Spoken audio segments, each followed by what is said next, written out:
Señal directa. Estamos de regreso en Señal Informativa y vamos a platicar con Francisco José Gutiérrez Rodríguez. Él es perito en psicología forense y bueno, vamos a platicar acerca de esta combinación desafortunada, el calor y lo que sucede en materia de violencia. Muy buenos días, gracias por platicar con nosotros.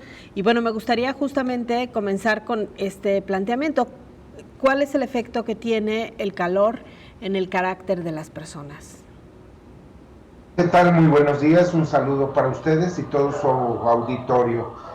Muchos estudios de investigación se han realizado en esta correlación que existe entre la violencia y la percepción, y donde se ha encontrado una correlación positiva, es decir, es un factor de riesgo aunado a otros factores van influyendo en que se presente esta conducta agresiva.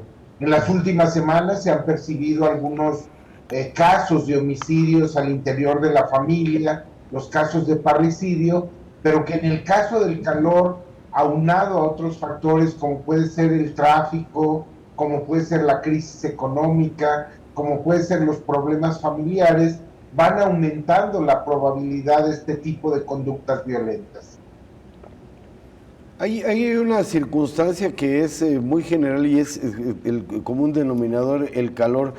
Hay 4 casos que se han presentado en estos días. Un menor de 16 años que mató a su hermano con un cuchillo, luego una pareja que peleó y el marido era policía y mató a sus hijos, un hombre mata a 50 perros en la vía pública, agresiones de violencia también en Zapopan, en fin, bueno, pues cómo poder detener o contener esa inquietud o esa circunstancia que se genera con estos calores excesivos. Efectivamente, Miguel Ángel, hay estudios de investigación en Iowa, en Ámsterdam, donde esta ola de calor puede llegar a provocar niveles de violencia al interior de hospitales psiquiátricos, a nivel de reclusorios, donde aumenta la probabilidad de motines. Y bueno, una forma de lo que ellos han tratado de investigar es cómo la persona en esta época de calor vive más rápido, puede tener menos tolerancia a la frustración, puede tener un inadecuado manejo de sus impulsos y de ahí el poder prevenir este tipo de conductas.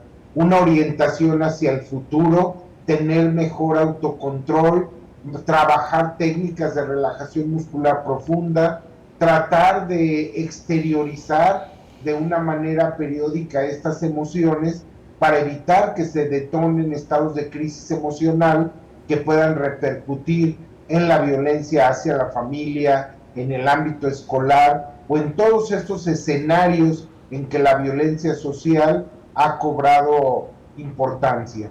Claro, Francisco, de hecho en términos generales, Jalisco desde hace varios meses arrastra, incluso podríamos pensar en años, arrastra condiciones de violencia extrema. Creo que el tema, por ejemplo, de las desapariciones y de las fosas clandestinas, en donde pues son rescatados miles de cuerpos fragmentados, nos habla de una violencia extrema y de símbolos extremos de daño a las personas, incluso quizás superando lo que podría ser un homicidio convencional. ¿A qué podemos atribuir estas conductas? Todos estos factores de riesgo ya la Organización Mundial de la Salud y la Organización Panamericana de la Salud han advertido a los gobiernos la importancia de aportar recursos para la atención y el tratamiento de la violencia social. Factores como la crisis económica, los cambios estructurales y de dinámica familiar, el consumo cada vez más temprano de alcohol o drogas, el ritmo acelerado de la vida cotidiana que va provocando esta pérdida de tolerancia a la frustración o del manejo de los impulsos agresivos o sexuales. También encontramos una precaria importancia que se le da a la atención a la salud mental, mientras que en otros estados o en otros países se llega a destinar hasta el 7% del gasto en salud para la salud mental. En Jalisco ni siquiera alcanzamos el 1% para la implementación de programas de atención a la salud mental, entre ellos problemas de ansiedad, depresión, la violencia social, que deberían de ser combatidos con talleres participativos, incorporando a los diferentes sectores de la población. Bueno, pues es algo que tenemos que empezar a desarrollar, evolucionar estrategias para que psicológicamente pues estos efectos no del clima pues no nos generen pues una situación como lo que hemos estado hablando, casos verdaderamente extremos que llegan a la violencia y bueno, pues finalmente se genera destrucción.